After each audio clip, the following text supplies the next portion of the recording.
আচ্ছা, আজকে আমাদের এই গ্রুপের শেষ ক্লাস। শোনো, আমাদের আরেকটা লিঙ্ক পাঠাবো, তোমরা ওইটাতে যুক্ত হয়ে নেবে সবাই, ঠিক আছে? আমি কিন্তু প্রতি জনে জনে লিঙ্ক পাঠাতে পারবো না, গ্রুপে দিয়ে দেবো, তোমরা যুক্ত হয়ে নেবে।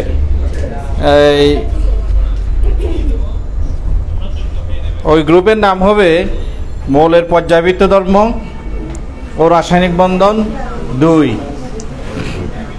মৌলের পর্যায়বৃত্ত ধর্ম ও রাসায়নিক বন্ধন 2।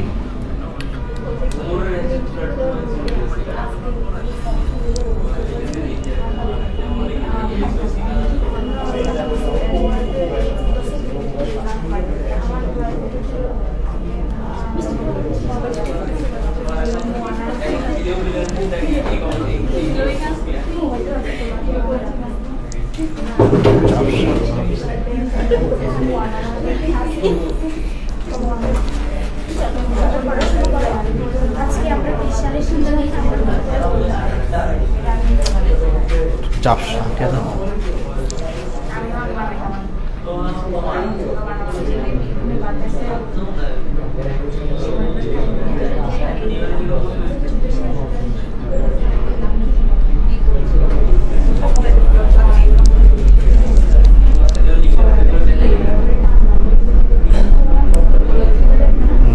ঠিক আছে।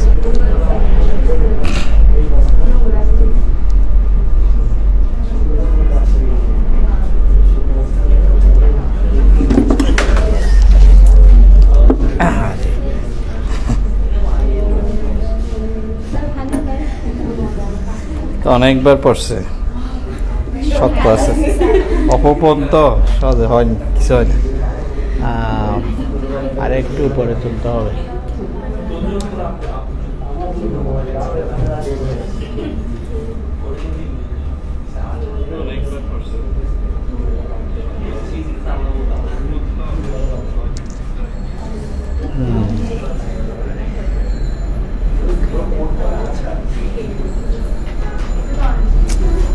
পজিশনটা ঠিক হচ্ছে না কেন?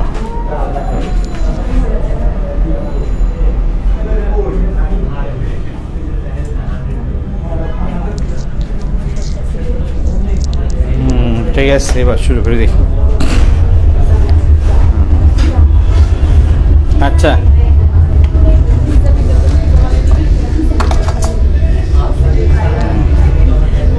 আজকে 15 নম্বর ক্লাস আর 16 নম্বর ক্লাস শুরু হবে নতুন গ্রুপে। সবাই একটু নতুন গ্রুপ থেকে দেখে নেবে। আচ্ছা, একটা বাড়ির কাজ দিছিলাম, দেখি বাড়ির কাজটা কি কেমন করতে পারছো। একটা বাড়ির কাজ ছিল,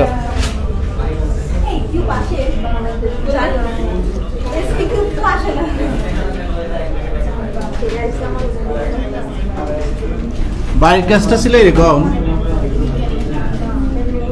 নিকেল টেট্রাকার্বনিল এর আকৃতি ও চুম্বকত্ব ধর্ম আলোচনা করো। আকৃতি এবং চুম্বকত্ব ধর্ম আলোচনা করো।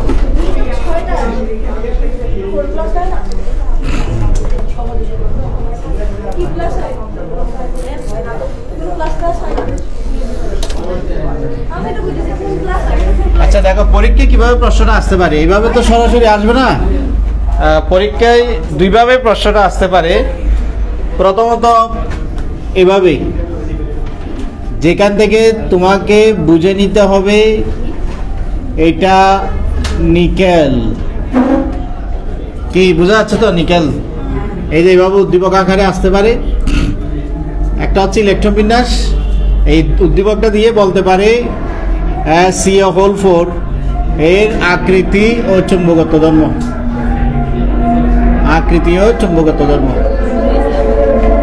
ঠিক আছে? এটা একটা।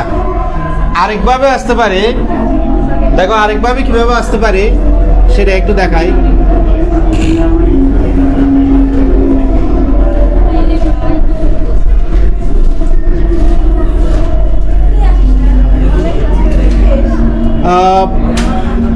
নিকেল 10 নম্বর গ্রুপে চতুর্থ পর্যায় গ্রুপ।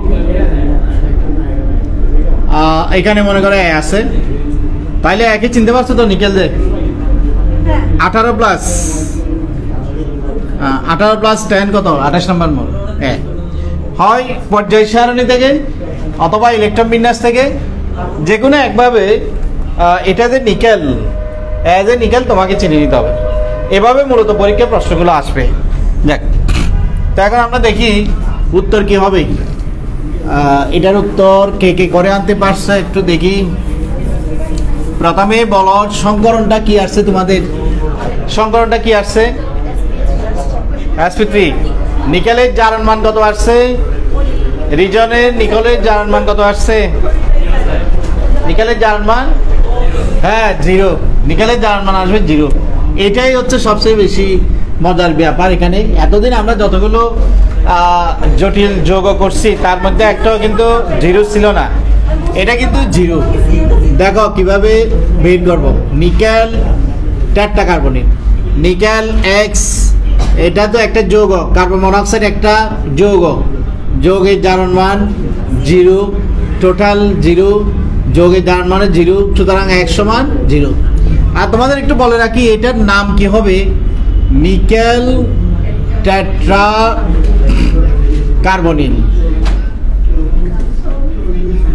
আমরা এই বিষয়টা শিখব এই অধ্যায়ের লাস্টে, তৃতীয় অধ্যায়ের শেষে আমরা অজৈব যৌগের নামকরণ সম্পর্কে পড়ব। সেখানে দেখবে তোমরা যখন সিও, এইটাও অবজেক্টিভও আসে, কিন্তু এগুলো আমরা তো পড়ব নামকরণের সময় পড়াবো, এখন না। যখন সিওটা যৌগ হিসেবে কাজ করে তখন এটার নাম হচ্ছে কার্বন মনোক্সাইড, কিন্তু যখন এটা লিগ্যান্ড হিসেবে কাজ করে তখন এটার নাম হয়ে যায় কার্বনিল, কার্বনিল মূলক। এটা অর্গানিকও এটাকে কার্বনিল মূলক বলে, কার্বনিল মূলক না কার্বনিল। পানি, সবাই এটাকে পানি বলি যৌগ হিসেবে, কিন্তু যখন এটা লিগ্যান্ড হিসেবে কাজ করে, লিগ্যান্ড মানে তো বুঝতে পারছো জটিল যৌগ গঠনের সময় যখন ইলেকট্রন যুগল দাতা হিসেবে কাজ করে তখন এটার নাম হয়ে যায় কি, অ্যাকুয়া। আমরা জানি জলীয় দ্রবণকে অ্যাকুয়াস সলিউশন বলে, সেখান থেকে শব্দটা আসছে অ্যাকুয়া। এরকম কিন্তু চেঞ্জ হয়ে যাবে, অর্থাৎ যৌগ হিসেবে ওদের এক ধরনের নাম, কিন্তু লিগ্যান্ড হিসেবে ওদের নাম হয়ে যাবে আরেকটা। এটা অবশ্য নামকরণের সময় পাবে, আসবে এটার সামনে। আচ্ছা, এবার আমরা কাজ শুরু করি।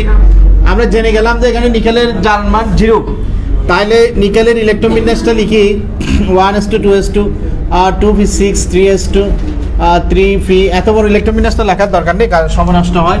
আমরা সংক্ষেপ করব আর্গন দিয়ে, আর্গন 3d 4s2 3d8। যেহেতু নিকেলের জারণ মান 0, তাহলে এখানে নিকেল 2+ বা 3+ কিছু লেখা যাবে না, নিকেলই থাকবে।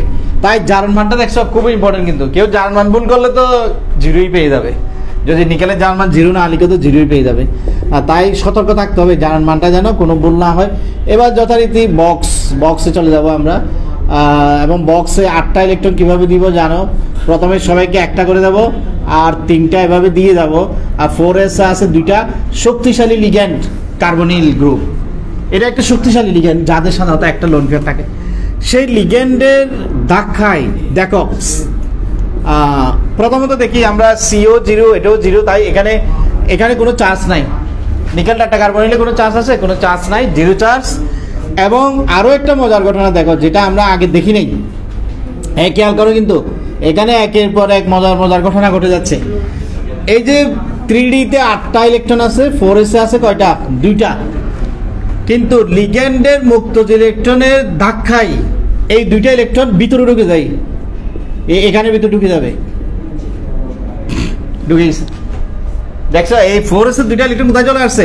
3D-র ভিতরে চলে আসছে। তখন 3D-তে কিন্তু আর ঢোকার জায়গা নেই, 10টা ইলেকট্রন হয়ে গেছে ফুলফিল। তাহলে যে 4জন মেহমান আসলো ওরা আর D-তে বসতে পারবে না, ওদেরকে চলে যেতে হবে S-এ একজন, ফিতে 3জন। S-এ একজন চলে যাবে, ফিতে 3জন চলে যাবে। কার্বন মনোক্সাইড এই লিগ্যান্ডগুলো চলে যাচ্ছে। ক্লিয়ার? বুঝতে পারছো তো? এইটাই হচ্ছে এখানে টার্নিং লাইন। এই কার্বন মনোক্সাইড অর্থাৎ লিগ্যান্ডের মুক্ত ইলেকট্রনের বিকর্ষণের ফলে 4s-এর ইলেকট্রনগুলো 3D-তে চলে যায়, ধাক্কা গিয়ে বিদ্যুৎ দিকে চলে আসে, ফলে 3D-টা ফুলফিল হয়ে যায়। এবং ওদেরকে যে 4টা লিগ্যান্ড আসছে ওরা অবস্থান নিতে পারবে কোথায় 4s আর 4p। এর ফলে এটার সংকরণ হবে sp3। সামনে আসতেছে কিন্তু আজকে আমাদের এই গ্রুপে এটা শেষ ক্লাস, 16 নম্বর ক্লাস থেকে নতুন গ্রুপে পাবে তোমরা। তোমরা একটু আমি লিঙ্ক পাঠাবো, তোমরা একটু যুক্ত হয়ে নেবে ওই গ্রুপটাতে। এবং আমরা একটা পরীক্ষাও নেব পরশুদিন বুধবার না, পরের বুধবারে 10 দিন সময় দিচ্ছি, যেহেতু মাঝখানে ভোট আছে। ঠিক আছে, পরের বুধবারে পরীক্ষা নিব এই প্রথম থেকে চতুর্থ অংশ পর্যন্ত। প্রথম থেকে চতুর্থ অংশ যা পড়ছি এগুলো সবগুলোর উপর পরীক্ষা হবে।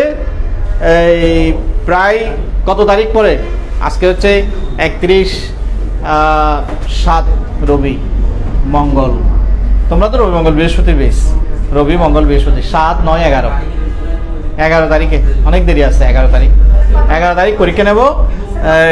এই তো 1 ঘন্টার সময় 20 নাম্বার 2টা সৃজনশীল দেবো আর কি।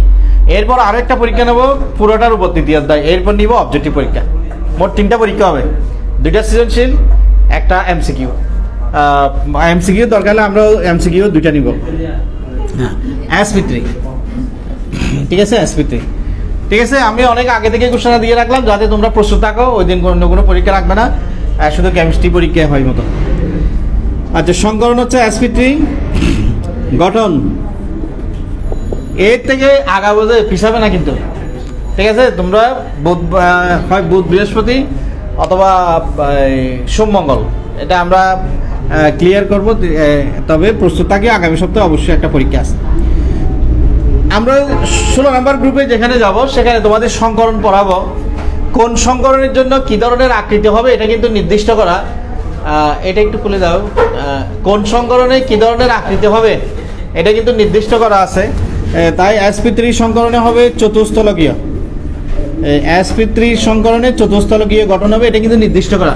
এরকম তোমাদের একটা বিশাল তালিকা লিখে দেবো যে কোন সংকরণে কি গঠন এবং বন্ধন কোণ কত হবে সেটারও একটা তালিকা লিখে দেবো।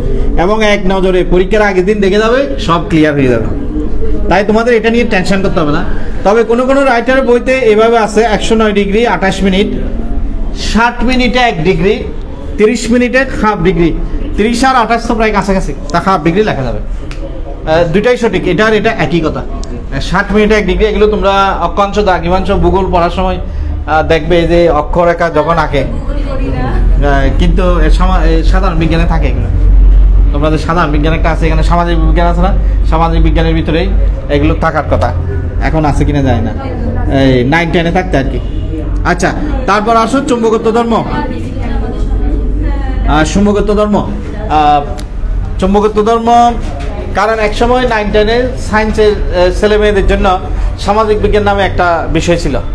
সেখানে আর্টসের সব বিষয় আছে, অর্থনীতি, পৌরনীতি, ভূগোল, সব কিছুই, সমাজ, মানে সব কিছু এখানের ভিতরে আছে।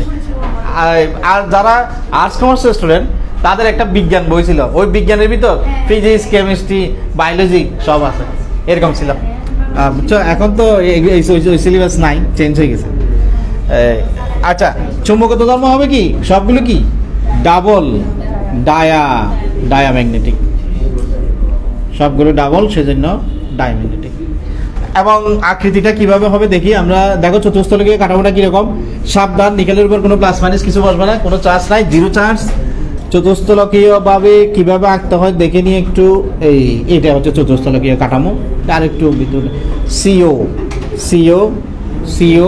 সিও সবাই নিকেলকে দিচ্ছে, নিকেলের দিকে তাক করা।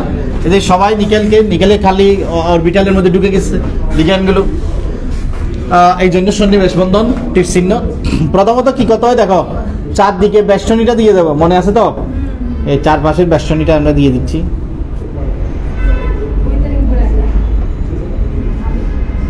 এই আঁকলাম, প্রথমে চারপাশের বেষ্টনী এঁকে ফেললাম। এবার আমরা এই দুইটাকে সংযোগ করব এবং এই দুইটাকে সংযোগ করব। বন্ধন কোণ হবে 109.5 ডিগ্রি। আর চতুস্থলকীয় কেন আবার ব্যাখ্যা দিতে হবে, কেন চতুস্থলকীয় মনে আছে তো? এই যে এখানে ত্রিভুজের মতো একটা তল নিচের দিকে থাকে, আর ত্রিভুজের 3 বাহুর উপরের দিকে 3টা তল থাকে। উপরের দিকে 3টা তল, নিচে একটা তল, মোট 4টা তল আছে এটাতে। ঠিক আছে, এই হচ্ছে মোটামুটি আমাদের চতুস্তলকীয় কাঠামো। যাক, আমরা পারবো। এবার একটা ব্যতিক্রমী এবং সর্বশেষ জটিল যোগ দেখাচ্ছি, এইটাই শেষ এরপরটা। কারণ আমরা যতগুলো করতেছি, তোমার কাছে কোন বই আছে এটা ফ্যাক্টর না, আমি সব বই থেকে সব নিয়ে আসতেছি। কিন্তু তোমার কাছে কি হাজারি স্যার আছে, না গাজী আহসানুল কবিরের বই আছে, না সুনীল কুমার গুহর বই আছে, না মাহু হাসান লিঙ্কন এটা আছে, কোনো ফ্যাক্টর না, সবগুলো কিন্তু এখানে চলে আসছে। কোনো বইতে এতগুলো নাই, আমি যতগুলো করাচ্ছি। আরো আসবে, কিন্তু আরো জটিল যোগ আসবে সংকরণের সময়। এবার দেখো একটা বিষয়, 2 ধরনের লিগ্যান্ড আমরা দেখতে পাই। কতগুলো হচ্ছে সবল লিগ্যান্ড। সবল লিগ্যান্ড সাধারণত অ্যামোনিয়া, কার্বন মনোক্সাইড, সায়ানাইড। এতদিন পর্যন্ত আমরা যতগুলো জটিল যৌগ দেখছি সবগুলোতে কিন্তু লিগ্যান্ড হিসাবে সবলরাই ছিল, দুর্বলরা ছিল না। এখন একটা দেখাবো আমি দুর্বল লিগ্যান্ড দিয়ে। দুর্বল লিগ্যান্ডগুলো খারাপ দেখো, এই যে ক্লোরাইড, এটা তীর চিহ্ন দিয়ে দেখাই, নাহলে লিগ্যান্ডের সাথে মিলে যাচ্ছে। ক্লোরাইড এরা হচ্ছে দুর্বল। ব্রোমাইড, আয়োডাইড, পানিও একটা দুর্বল। হাইড্রোক্সিলও দুর্বল। আচ্ছা, আমার একটা ধারণা যেটা এখানের সাথে মিলে যাচ্ছে, যাদের একটা লোন পেয়ার থাকে তারাই হচ্ছে সবল, শক্তিশালী। যাদের একাধিক লোন পেয়ার থাকে তারা হচ্ছে দুর্বল। আমাদের তালিকা তাই বলে। এখন তোমাকে মনে করো এই ধরনের একটা যৌগ দিল, এই যৌগটা, এই দেখে নাও, এটা আমরা প্রথমবারের মতো দেখতেছি, একটা ভিন্ন দুর্বল লিগ্যান্ডের যৌগ। এটা দিল, তোমাকে বললো যে এর আকৃতি, চুম্বকত্ব ধর্ম, আকৃতি ও চুম্বকত্ব ধর্ম বিশ্লেষণ করো। চুম্বকত্ব ধর্ম কি হবে বিশ্লেষণ করো। এটা দিল, ঠিক আছে, এটা দিল। আমরা এতদিন যেটা করে আসছি, সেটা ছিল এরকম। আমরা এতদিন যেটা করে আসছি, যেমন FeCN6 4- এভাবে করতাম, যেখানে আয়রনের জারণ মান ছিল 2+, আয়রনের জারণ মান ছিল 2+, Fe2+। তো Fe2+কে আমরা ওই বক্স করে এভাবে দেখাইতাম, 6টা কিভাবে দিতাম, প্রথমে সবাইকে একটা করে, তবে একটা ডাবল। কিন্তু যখন লিগ্যান্ডটা আসতো, লিগ্যান্ডের ধাক্কায়, যেহেতু এটা একটা শক্তিশালী লিগ্যান্ড, 6টা মাইনাস, 2টা প্লাস, 4টা মাইনাস, লিগ্যান্ডের ধাক্কায় ইলেকট্রনগুলো সব ভিতর দিকে ঢুকে যেত, এদিকে ঢুকে যেত। যতটা সম্ভব সবাই ডাবল থাকবে, ঢুকে যেত এদিকে। এবং বাকি জায়গাগুলোতে আমরা দেখতাম যে ওই সায়ানাইড প্রবেশ করছে, সায়ানাইড এখানে ঢুকে গেছে। এবং এটার সংকরণ ছিল কি, এটার সংকরণ ছিল, হ্যাঁ 4P, এটা ছিল D2sp3। এবার আমরা দেখি এটারটা কি হয়। এখানেও কিন্তু আয়রনের জারণ মান 2+, কারণ আয়রন হচ্ছে X, পানি 0 সমান +2, সুতরাং X সমান হচ্ছে কত, +2। তা আয়রনের জারণ মান কিন্তু এখানে সেম আছে, আগের মতোই, 3d6 4s2। একটু ভালোভাবে খেয়াল করো দুইটার মধ্যে তুলনা। এখন আমরা লিখবো Fe2+। Fe2+ যখন হবে 3d6 হয়ে যাবে, যেহেতু 4s2 দুইটা চলে যাবে। এবার আমরা করব বক্স পদ্ধতিতে যখন লিখব 3d গুলো প্রথমে সবাইকে একটা করে দেব, একটা ডাবল হবে। এখানে আসছে দুর্বল লিগ্যান্ড H2O। খেয়াল করো, এটা হচ্ছে কি H2O। এভাবে লেখার উদ্দেশ্য কি, কারণ অক্সিজেনের লিগ্যান্ড লোন পেয়ারগুলো ডি অরবিটালের দিকে থাকবে। এটা H2O, তোমরা OH মনে করো না আবার, এটা পানি H2O, কিন্তু এটা একটা দুর্বল লিগ্যান্ড। এই দেখো এটার ক্ষেত্রে পার্থক্যটা, সায়ানাইডের ক্ষেত্রে কি হয়, পানির ক্ষেত্রে কি হয় দেখো। এই পানি প্রবেশ করবে 6টা, কিন্তু পানি প্রবেশ করার পরও কিন্তু জারণ মানে কোনো পরিবর্তন হবে না, কারণ পানির জারণ মান 0, যেহেতু পানি একটা যৌগ H2O। এটার নাম হচ্ছে অ্যাকোয়া, হেক্সা অ্যাকোয়া আয়রন 2 আয়ন, কিন্তু নাম আমার দরকার নেই। হেক্সা ছয়টা হলে হেক্সা অ্যাকোয়া আয়রন 2 আয়ন, কারণ এখানে আয়রনের জার্মান হচ্ছে 2, আয়রনের জার্মান 2, সেজন্য 2 আয়ন লিখি আমরা এটার নাম। এইগুলো নামকরণের সময় শিখবো। কিন্তু এই যে দেখো মজার বিষয়, যেটা আমরা আগে কখনো দেখি নাই, এই প্রথম এটা এতগুলো জটিল যোগ করছে, কিন্তু এই ধরনের ঘটনা দেখি নাই। দেখো এখানে কি ঘটনা ঘটে, আমাদের তো ওইদিকে একটু জায়গা কম, এদিকে ছোট করে ফেলি। এটা এতই দুর্বল লিগ্যান্ড, এদেরকে ধাক্কা দিয়ে ভিতর দিকে ঢোকাতে পারে না। যে আগে যে অবস্থানে ছিল এখনো সেই অবস্থানেই থাকবে, এখনো সেই অবস্থানে আছে। দেখো পার্থক্যটা। কিন্তু সায়ানাইড শক্তিশালী লিগ্যান্ড ছিল, ধাক্কা দিয়ে ভিতর দিকে ঢুকিয়ে দিয়েছে এবং সেই জায়গাগুলো ওরা দখল করছে সায়ানাইড। কিন্তু এরা দুর্বল মেহমান, এই জন্য ওরা এদের ব্যাট রুমে ঢুকতে পারে না, মানে ভিতরে রুমে ঢুকতে পারে না। ওদেরকে ওই বাইরে থেকে বাইরে চলে যেতে হবে। 6 জন কোথায় থাকবে দেখো, ফি এসে 1 জন, ফিতে 3 জন, আর কি আছে বলো? এই পার্থক্যটা বুঝতে পারছো তো? এবার আছে ডি না, জায়গার অভাব নেই। 3D 4S 4P 4D, ওরা এখানে ঢুকতে পারে না, কিন্তু মেইন ঘরে ঢুকতে পারে না। ওদেরকে এই কাছারিঘর বা এই ধরনের গেস্ট রুম বা এগুলোতেই ঢুকতে হবে ওদেরকে। এই যে H2O এই ওর সাথে থাকবে, তীর চিহ্নটা কিন্তু ওর সাথে থাকবে, কারণ লোন ফেয়ার তো অক্সিজেনে, লোন ফেয়ার যেহেতু অক্সিজেনে, তাই তীর চিহ্নটা কিন্তু H2O ওর সাথে থাকবে। তীরটা ও থেকে যাবে, হ্যাঁ এটা একটু খেয়াল রাখবে। এই যে H2O এই ও থেকে যাবে, H2O তোমরা আরো বড় করে আঁকবে এগুলো। অবশ্যই আমি তো এদিকে জায়গা কমের জন্য ছোট করে আঁকছি, তোমরা আরো বড় করে আঁকবে, তখন আর জায়গার অভাব হবে না। এই পার্থক্য ক্লিয়ার? দেখো এখানে কিন্তু ডি থেকে শুরু হয়েছে, কিন্তু এখানে শুরু হচ্ছে। তাহলে এটা সংকরণ কি হবে বলো তো? এই সংকরণটার নাম কি হবে? sp3d2 চেঞ্জ হয়ে গেছে। এটা ছিল কি D2sp3, কিন্তু এটা কিন্তু sp3d2। তাহলে দুর্বল লিগ্যান্ড হলে বুঝতে পারছো যে কিভাবে চেঞ্জ হয়ে যাচ্ছে, সংকরণ চেঞ্জ হয়ে যাচ্ছে। সবল লিগ্যান্ড হলে সব এক পাশে নিয়ে আসবে, দুর্বল হলে ওরা পারে না। তাহলে এরা যদি কেউ থাকে, দুর্বল লিগ্যান্ড যদি থাকে, এদেরকে দিয়ে ধরনের ঘটনা ঘটবে। দুর্বল লিগ্যান্ড থাকলে এরা যেরকম সেরকমই থেকে যাবে, ওই দিকের জায়গাগুলো ওরা দখল করবে। কিন্তু সবল লিগ্যান্ড হলে ওরা ভিতর দিকে ঢুকিয়ে দেবে এদেরকে। যাক, তবে এখানে গঠন ঠিক থাকবে অষ্টতলকীয়, যেহেতু ওরা 6 জন, যেহেতু 6 জন তো বুঝতে পারছো কিভাবে থাকবে। অষ্টতলকীয় ঠিক থাকবে। বন্ধন কোণ কিন্তু ঠিক থাকবে, বন্ধন কোণ তোমার 90 ডিগ্রি থাকবে, আগের মতো, চিত্রটা আগের মতো। এটা চিত্র যেরকম, এটা চিত্র সেরকম, তাই চিত্র আর আঁকতেছি না। কিন্তু একটা জায়গায় পার্থক্য হবে, সেটা হচ্ছে চুম্বকত্ব ধর্ম। দেখো চুম্বকত্ব ধর্ম, এখানে আমি তোমাদের একটু ক্লিয়ার করি, আসলে ফেরা হবে না ফেরো হবে। আমি আগে বলি, একটা সিঙ্গেল থাকলেও ফেরা, 1000টা সিঙ্গেল থাকলেও কিন্তু ফেরা।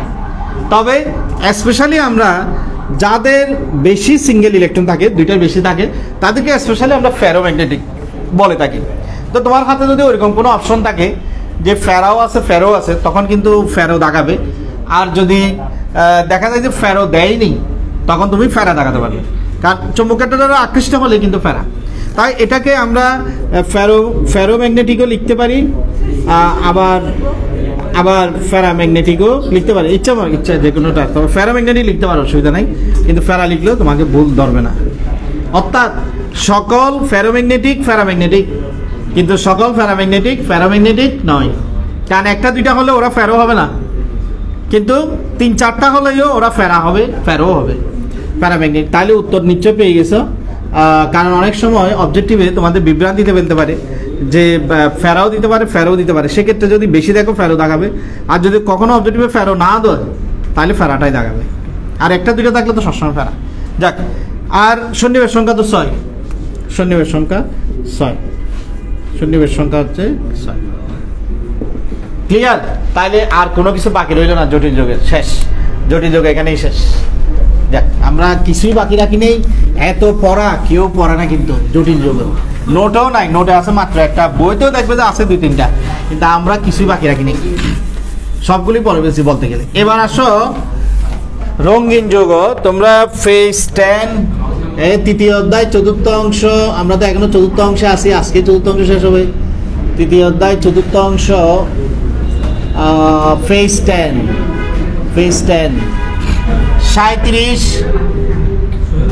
37 গ মনে হয়, রঙিন যৌগ গঠন। এই এখন দেখাবো রঙিন কেন হয়, রঙিন যৌগ গঠন। অবস্থান্ত ধাতুগুলো তোমার রঙিন যৌগ গঠন করে। এই রঙিন যৌগ গঠনের কারণটা কি দেখো, রঙিন যৌগ গঠনের কারণটা কি? আমাদের কিছু পরিচিত ভিট্রিয়ল আছে, যেমন FeSO4 7 অণু পানি, এইটার নাম কি বলি আমরা? কপার সালফেট 5 অণু পানি, কি নাম? জিঙ্ক সালফেট 7 অণু পানি। দেখি মনে আছে কোনটা, কোন কালার? প্রথমটা হচ্ছে সবুজ ভিট্রিয়ল, গ্রিন ভিট্রিয়ল, ভিট্রিয়াস কাঁচের মতো স্বচ্ছ পানি, সবুজ ভিট্রিয়ল। আর এটা ব্লু ভিট্রিয়ল, কপার নীল। কিন্তু এটা হোয়াইট ভিট্রিয়ল। অর্থাৎ এখান থেকে আমরা দেখতে পাই আয়রন এবং কপার রঙিন যৌগ গঠন করতে পারে, কিন্তু জিঙ্ক রঙিন যৌগ গঠন করতে পারে না। তাই এভাবেও প্রশ্ন আসতে পারে যে আয়রনের যৌগসমূহ রঙিন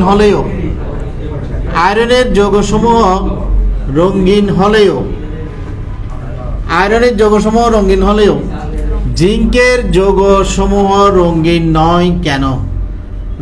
নয় কেন? ঠিক আছে, শুধু জিঙ্কের না, স্ক্যান্ডিয়ামেরও এই যৌগগুলো কিন্তু রঙিন নয় কেন, এটা আমরা দেখবো। এখানে তার একটা নমুনা আমরা দেখতে পাচ্ছি। এরকম অনেক যৌগ আছে, ওরা এই বিশেষ করে আয়রনের যৌগগুলো, কপারের যৌগগুলো বিভিন্ন কালার সৃষ্টি করে। ওটা আমাদের এত দরকার না, আমাদের এখন এটার উত্তরটাই বেশি দরকার। দেখো এটার উত্তর কি লিখবো, তোমাদের একটা যৌগ দিয়ে দেবে। যেমন আমাদের নোটে একটা যৌগ আছে, যৌগটা হচ্ছে এই অ্যামিন, এটা অবশ্য কোবাল্টের একটা যৌগ, কোবাল্ট দিয়ে একটা যৌগ দিছে।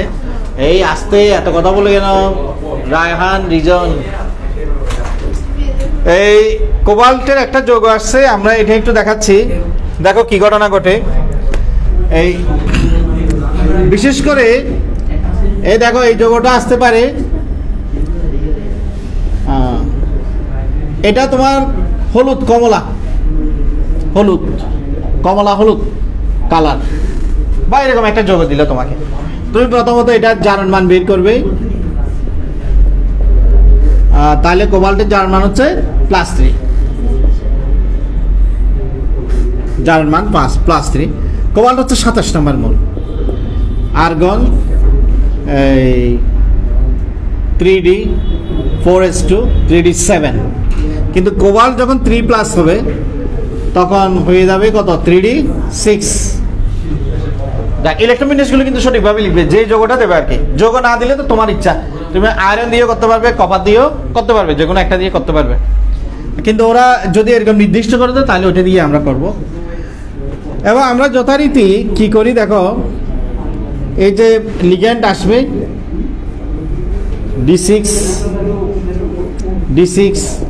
D6 কিভাবে থাকে, এই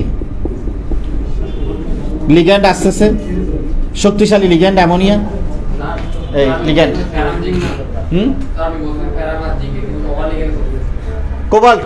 কোবাল্ট দিয়ে দেখাচ্ছে আর কি, পরীক্ষা যেটা আসে। ও আচ্ছা, উপরে প্রশ্নের সাথে উত্তর মিল নাই।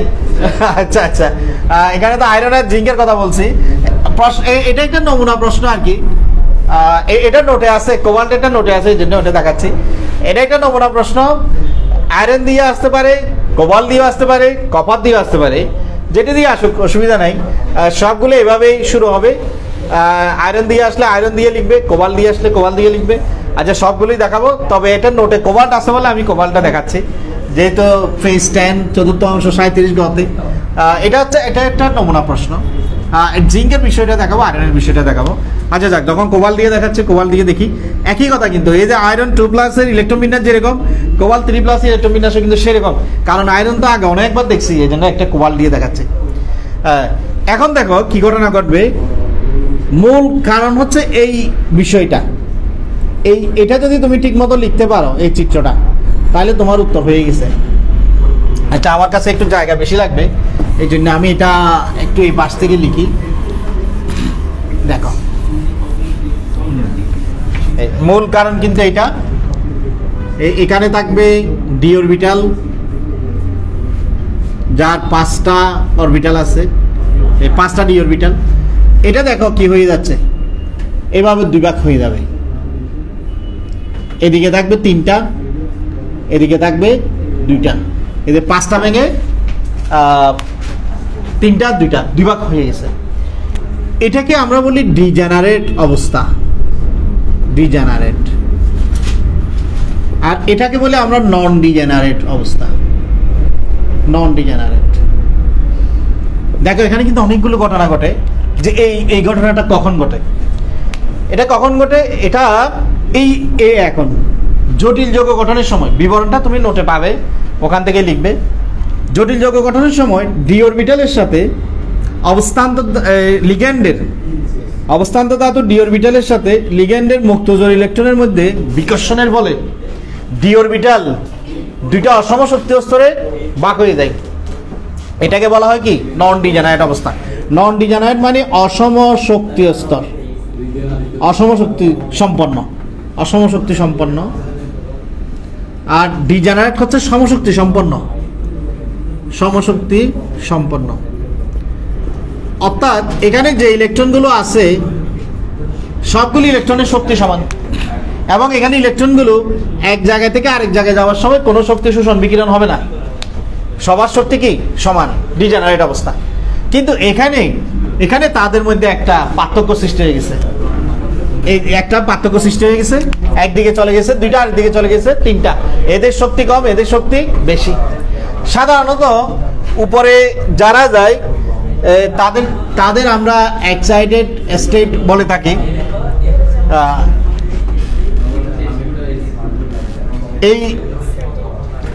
এটাতে কারা যায়, এটাতে যায় সাধারণত dx² - y² আর dz², যদিও বা এই বিবরণগুলো তোমার লাগবে না। আর এটা হচ্ছে ট্রানজিশন স্টেট, ট্রানজিশন স্টেট, এই জন্য এগুলোকে T2G সেট বলে, ওইটাকে উপরটাকে বলে ইজি সেট। সাধারণত এই পজিশনে যায় dxy, yz, dyz আর dzx। এটা এই কেন যায়, এই খেয়াল করো কেন এইভাবে ভাগ হয়ে যায়, কারণ এই dx² y² এর আকৃতি কিরকম, ওদের দেখতে কিরকম। dx² y² কিন্তু অক্ষ বরাবর, এই মনে আছে, এটা হচ্ছে কি dx² - y²। যারা অক্ষ বরাবর থাকে তাদের শক্তি বেশি। আর dxy yz ওরা কিভাবে থাকে, ওরা কিন্তু অক্ষ বরাবর থাকে না, ওরা থাকে অক্ষের মাঝখানে, dxy, বুঝতে পারছো তো? এবার dxy yz zx ওগুলো থাকে অক্ষের মাঝখানে, ওদের শক্তি কম, ওরা চলে যায় নিচে। ওরা 3জন একটা গ্রুপ, ওরা অক্ষর মাঝখানে থাকে। আর এই 2জনে মিলে একটা গ্রুপ, কারণ ওই 2জন থাকে অক্ষ বরাবর, একজন x আর y অক্ষ বরাবর, আরেকজন তো সবসময় কি z অক্ষ বরাবর, এটা সবসময় কি z অক্ষ বরাবর। এই 2টা হচ্ছে অক্ষ বরাবর, এই 2টা হচ্ছে অক্ষের মাঝামাঝি অবস্থায়। তাই এই 3টা একদিকে চলে যায়, ওই 2টা আরেক দিকে চলে যায়, ওরা উদ্দীপিত অবস্থায় থাকে, এই জন্য ওদের শক্তি বেশি। এটা ট্রানজিশন স্টেজে থাকে, এদের শক্তি কম। যাক, এইভাবে আমাদের ব্যাখ্যা দেওয়ার দরকার নেই, আমাদের এগুলো উত্তরে লেখার দরকার নেই। যারা জানো, যারা অনেক কিছু জানার আগ্রহ আছে তাদের জন্য এটা দেখাইলাম। এগুলো পরীক্ষার উত্তরে না আনলেও চলবে।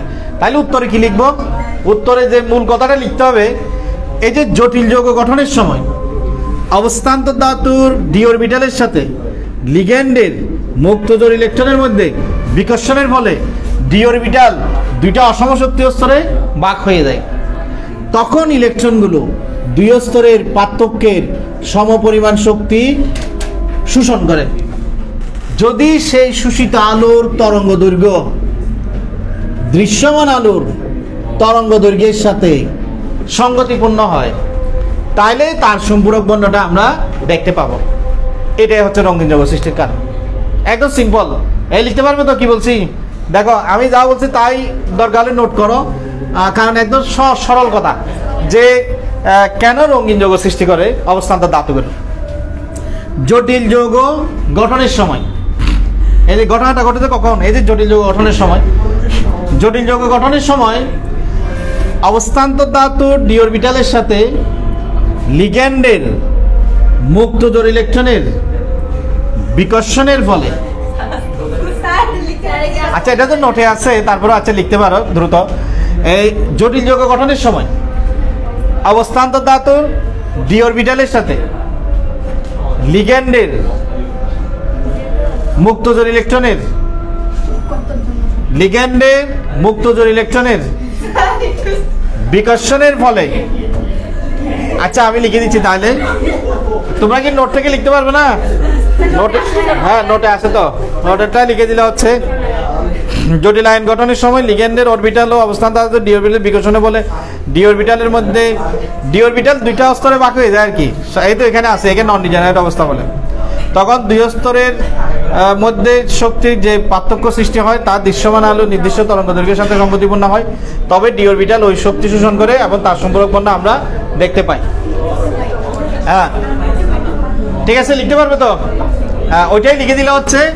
আর যদি তোমরা লিখতে চাও তাহলে আমি খুব দ্রুত লিখে দিই। দেখো এই জটিল যৌগ গঠনের সময় এভাবে খুব দ্রুত লিখতে হবে, সুন্দরতা হবে না লেখা। জটিল যৌগ গঠনের সময় অবস্থান্তর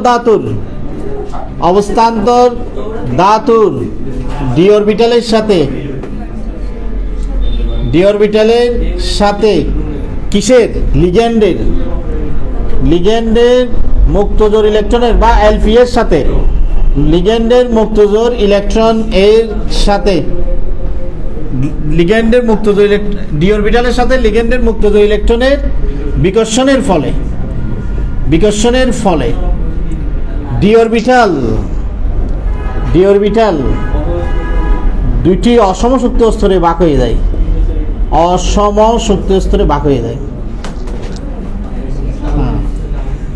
ভাগ হয়ে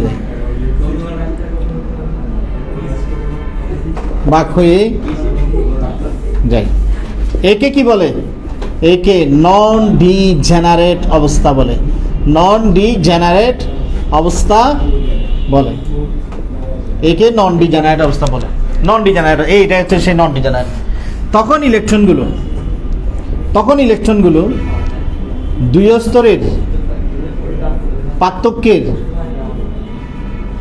স্তরের পার্থক্যের সমপরিমাণ শক্তি শোষণ করে। যদি সে শোষিত আলোর তরঙ্গ দৈর্ঘ্য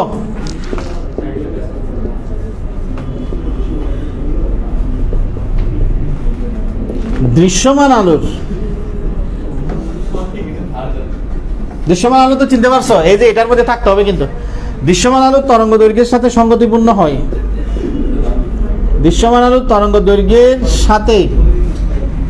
সঙ্গতিপূর্ণ হয়,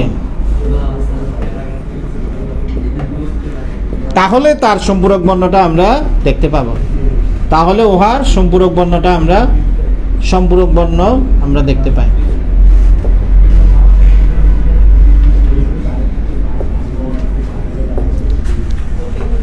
ঠিক আছে, এই তো এগুলো তো মনে রেখে দেওয়া যায়, আমার মতো মুখস্থ রেখে দাও। এই যে এটা দেখে দেখে বলবে আর কিছু না। আচ্ছা এখন দেখো, এখানে কিন্তু সবার শক্তি সমান, এখানে কোনো শক্তি শোষণ বিকিরণ হয় না, কিন্তু যখনই জটিল যৌগ গঠন করতে যাই তখন এখানে এই দুইটা বেশি ধাক্কা খায়, উপরে উঠে যায়। ওরা এই তিনটা তো বাইরের দিকে থাকে, ওদের কম, এই জন্য ওদের শক্তি কম থাকে, মোটামুটি একটা ডিফারেন্স সৃষ্টি হচ্ছে। তখন ইলেকট্রনগুলো এখান থেকে এখানে যেতে চাইলে শক্তি শোষণ করবে।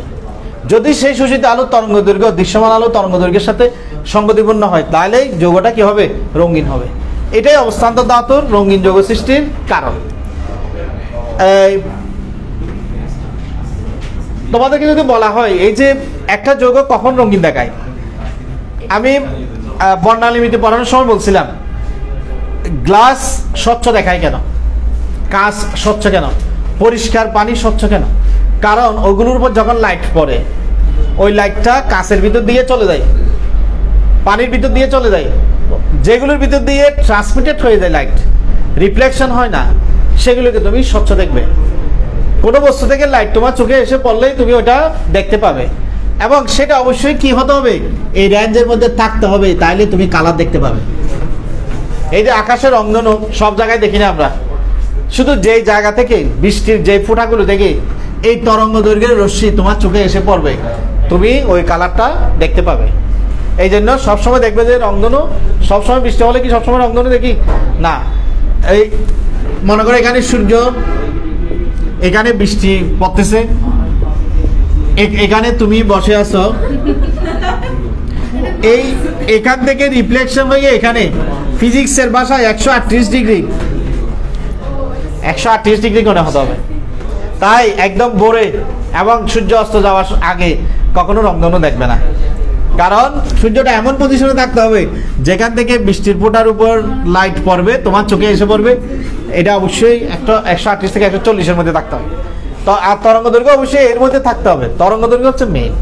এর জন্য সবসময় তুমি কি দেখবে না, রংধনু দেখবে না। আচ্ছা, এবার আসো জিঙ্ক কেন রঙিন যৌগ গঠন করে না।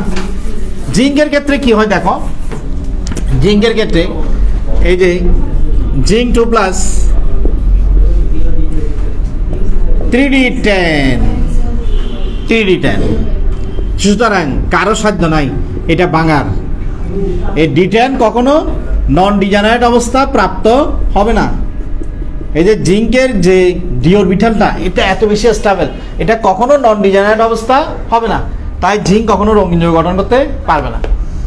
স্ক্যান্ডিয়াম, স্ক্যান্ডিয়ামের ক্ষেত্রে কিন্তু ডি আছে, ডি থাকলে কি হবে, সেখানের মধ্যে কোনো ইলেকট্রন নাই, খালি।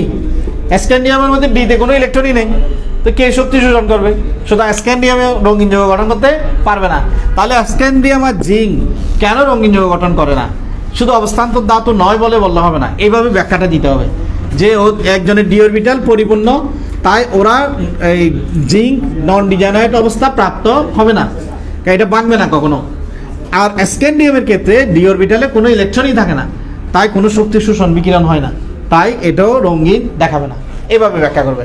যাক, আর অন্যরা কিন্তু দেখাবে, অন্যরা সবাই একদম টাইটেনিয়াম থেকে শুরু করে কপার পর্যন্ত সবাই মোটামুটি রঙিন যৌগ প্রদর্শন করে। যাক, এটাই হচ্ছে কারণ রঙিন যৌগ সৃষ্টির, সেখানে লিখতে পারবে। মেইন হচ্ছে তোমার ডিজেনারেট অবস্থা।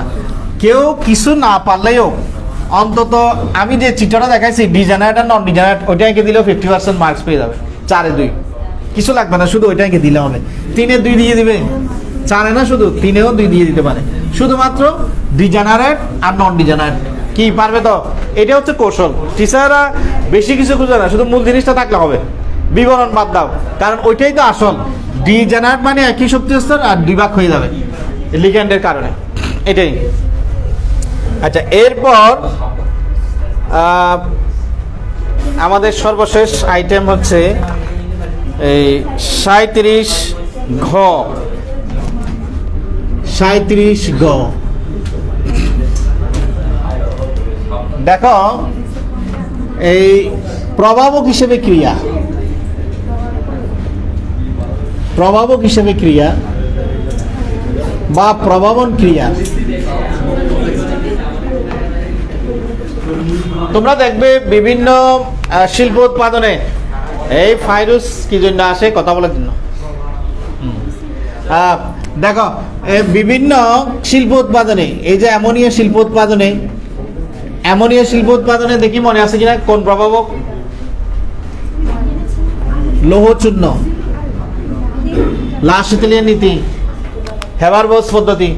এভাবে শুধু অ্যামোনিয়া না, বিভিন্ন শিল্প উৎপাদনে হয় লৌহচূর্ণ, নিকেল, প্লাটিনাম, ভ্যানাডিয়াম, দেখবে এই সমস্ত অবস্থান্তর ধাতুগুলো প্রভাবক হিসেবে ক্রিয়া করে। প্রভাবক হিসেবে মূলত ওদেরকে ব্যবহার করা হয়। প্রভাবকের কাজটা কি? মনে করো তুমি এখানে নাইট্রোজেন আর হাইড্রোজেনের মধ্যে বিক্রিয়া হচ্ছে, তুমি যদি এখানে অল্প লৌহ টুকরো এভাবে ঝুলিয়ে দাও, যে ঘটনাটা ঘটবে, আগে মনে করো আমি 2 লিটার অ্যামোনিয়া পেতাম 1 ঘন্টায়, প্রভাবক যোগ করার পর 2 লিটারের জায়গায় 10 লিটার পাবে 1 ঘন্টায়। তাহলে তোমার ব্যবসা লাভবান হবে। তুমি প্রতিযোগিতায় তোমার সাথে অন্যরা টিকতে পারবে না, কারণ বাকিরা তো মাত্র 2 লিটার করে পাচ্ছে, তুমি প্রতি ঘন্টা 10 লিটার। তোমার মজুরি খরচ, বিদ্যুৎ খরচ সব কিছু কম, এবং দ্রুত প্রোডাক্ট পাওয়ার কারণে স্বল্প মূল্যে বাজারে বিক্রি করতে পারবে, আর চাহিদা মেটাতে পারবে। তাই তোমারটাই টিকে যাবে ব্যবসায়, বাকিরা বন্ধ করে দিতে হবে। ঠিক আছে, এটাই কত দ্রুত প্রোডাক্ট পাচ্ছি এটা কিন্তু খুবই জরুরি যে কোনো শিল্পক্ষেত্রে লাভজনক শিল্প উৎপাদনের জন্য। তাই প্রভাবক এই জন্য ব্যবহার করা হয়। এখন প্রশ্ন হচ্ছে এই প্রভাবকটা কাজ করে কি করে? এই প্রভাবন ক্রিয়াটা কিন্তু আমরা বিস্তারিত পারবো যে 4র্থ অধ্যায়ে। তারপরে আমি এখানে একটু করে ধারণা দিই যে লৌহ চূর্ণটা কিভাবে প্রভাবক হিসেবে কাজ করে। এই লৌহ চূর্ণটা কিভাবে করে দেখো। এটা একটা লৌহর টুকরা, মনে করো। বিক্রিয়ার সংগঠনের অন্যতম একটা উপায় হচ্ছে বিক্রিয়কগুলোকে পরস্পরের সংস্পর্শে আনা, এবং এই লৌহচূর্ণ সেই কাজটাই করে থাকে। এই নাইট্রোজেন হাইড্রোজেনকে পরস্পরের সংস্পর্শে নিয়ে আসে, কারণ উপরের সারফেসে গ্যাসগুলো কি হয়? অধিশোষণ হয়। অধিশোষণ, এটাকে বলে আমরা অধিশোষণ তত্ত্ব। আবার আরো একটা ঘটনা ঘটে, সে মনে করো হাইড্রোজেন একটাকে এভাবে অধিশোষণ করলো, অন্য অন্য উপাদানগুলো তো ছুটাছুটি করতেছে ওখানে, ওদের ধাক্কায় বন্ধনগুলো তাড়াতাড়ি কি হবে? ভেঙে যাবে। আর বন্ধন যত দ্রুত ভাঙবে বিক্রিয়া তত দ্রুত হবে। তাহলে দুইভাবে কাজ করতেছে এই লৌহ টুকরাটা। প্রথমত ওর উপরের সারফেসে এই গ্যাসগুলোর কি হয়? অধিশোষণ ঘটে। কেন অধিশোষণ ঘটে? কারণ তার খালি অরবিটাল আছে, খালি ডি অরবিটাল আছে, সেজন্য ওরা ওখানে এসে বসতে পারে, ধরে রাখতে পারে, ফলে পরস্পর সংস্পর্শে আসতে পারে। এটা একটা। আরেকটা হচ্ছে অধিশোষণের ফলে সে বন্ধন ভাঙতে সহযোগিতা করে, আর বন্ধন যত দ্রুত ভাঙবে বিক্রিয়া তত তাড়াতাড়ি হবে। এই হচ্ছে প্রভাবকের মেকানিজম। যদিও মেকানিজমটা আমাদের এখানে না দেখালেও চলবে, এগুলো আমরা 4র্থ অধ্যায়ে পড়ব। আচ্ছা, লাস্টের দিকে দেখো। আর অধিশোষণ মানে কি? যেমন তুমি যখন চার মধ্যে পাউরুটি দেবে, এটাকে আমরা বলি পরিশোষণ, কারণ পাউরুটির সমগ্র অংশ চাটা শোষণ করে না, কিন্তু চামচ দিলে চামচের শুধু উপরের পৃষ্ঠে কিছু চা শোষণ হবে। শুধু উপরের পৃষ্ঠে শোষণ হলে এটাকে বলি আমরা অধিশোষণ, আর সমগ্র শোষণ করলে এটাকে বলি পরিশোষণ। তারপর লাস্টে আছে ফেরাস আর পেরিকের পারস্পরিক রূপান্তর, সেগুলো অবশ্য আমরা পড়ে ফেলছি। ফেরাস পেরিক 38 নাম্বার, ডায়াম্যাগনেটিক, ফেরোম্যাগনেটিক, এগুলো আর আমাদের পড়তে হবে না, এগুলো আমরা পারবো। তারপর 39 নাম্বার পারস্পরিক রূপান্তর, এটা শিখলে শিখো, না শিখলে বাদ দাও, 39 নাম্বার বাদ দিতে পারবে। 40 নাম্বার আমরা আগে পড়ে ফেলছি, পার্থক্য।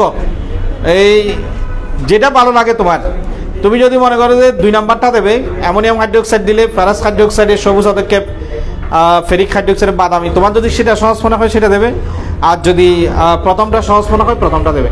ঠিক আছে, এটা তোমার ইচ্ছার উপর নির্ভর করবে কোনটা দেবে। এই হচ্ছে আমাদের 4র্থ অংশ শেষ। আমরা আগামী সপ্তাহে একটা পরীক্ষা নেব, আর 5ম অংশ শুরু হবে আগামী ক্লাস থেকে। একটা বাড়ির কাজ থাকবে, KBF4 এই যোগে কি কি বন্ধন আছে দেখাও, কি কি বন্ধন আছে দেখাও। দেখি আগামী ক্লাসে এটা দেখাতে পারি কিনা। KBF4 যোগে কি কি বন্ধন আছে দেখাও, এখানের মধ্যে কি কি বন্ধন আছে দেখি আগামী ক্লাসে দেখাবো। আগামী ক্লাসে রাসায়নিক বন্ধন 5ম অংশ। এই সবাই নোট পেয়েছো তো? আর কেউ গ্রুপে যুক্ত হতে না পারলে আমাকে একটু মেসেজ দেবে, কারণ অনেকেই যুক্ত আছে কি নেই আমি তো জানি না। আমাকে মেসেজ দিয়ে জানাবে।